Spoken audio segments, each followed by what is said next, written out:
بسم اللہ الرحمن الرحیم۔ محترم ناظرین، السلام علیکم ورحمۃ اللہ وبرکاتہ۔ نسخہ پیش خدمت ہے۔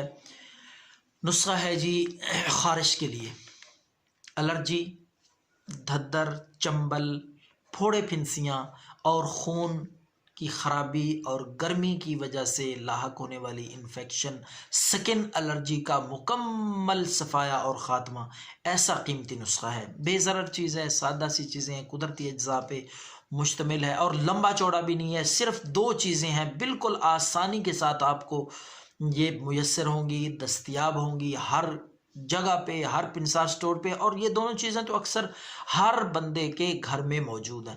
تو سب سے پہلی چیز آپ نے شہد، 1 کپ شہد لے کر، خالص شہد ہو اچھی قسم کا، تو فارمی نہ ہو، تو شہد 1 کپ لے کر آپ نے اس میں گندک آملہ سار، گندک آملہ سار کا پہلے پاؤڈر بنا لیں، باریک پیس کے صفوف تیار کر لیں۔ تو اس میں سے ایک چمچ لے کر 1 کپ شہد میں ڈال کے اچھی طرح اس کو مکس کریں کسی برتن میں، تاکہ یہ دونوں چیزیں ایسی یکجان ہو جائیں، گندک آملہ سار شہد میں مکمل طور پہ حل ہو جائے، مکس ہو جائے۔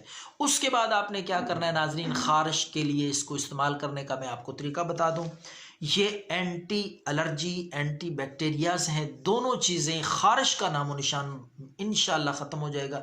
کوئی اور دوائی کھانے کی، لگانے کی، کسی اور علاج کی ضرورت نہیں رہے گی اگر یہ خارش کے لیے آپ ایک دفعہ استعمال کر لیں گے۔ بچوں کو ہے، بڑوں کو ہے، تو ساتھ میں یہ گزارش کر دوں کہ پرہیز ضرور کریں۔ کوئی علاج بھی اس وقت تک کارگر ثابت نہیں ہو سکتا جب تک پرہیز نہ کی جائے۔ تو خارش تو ایسی ہی بیماری ہے، یہ ٹھیک ہی پرہیز سے ہوتی ہے۔ آپ چھوڑ دیں گرم چیزیں کھانا، نمک مرچ چھوڑ دیں، اس طرح تلی ہوئی چیزیں چھوڑ دیں جس سے خون میں گرمی اور حرارت پیدا ہوتی ہے، تو انشاءاللہ خارش خود بخود ہی ٹھیک ہو جائے گی۔ تو ناظرین، آپ نے یہ دونوں چیزیں اچھی طرح مکس کر کے، دہی، شہد 1 کپ اور گندک آملہ سار آپ نے جہاں خارش ہے اچھی طرح لگا لیں، مان لیں انشاءاللہ رات کو لگائیں گے، آپ پوری رات سکون سے سوئیں گے۔ خارش الرجی کرنے کی انشاءاللہ آپ کو نوبت نہیں آئے گی۔ صبح اٹھ کے نہا لیں تازہ پانی سے، تو انشاءاللہ چند دن یہ کریں، اللہ کے فضل سے خارش ٹھیک ہو جائے گی مکمل طور پہ۔ دعاؤں میں یاد رکھیں۔ اللہ حافظ۔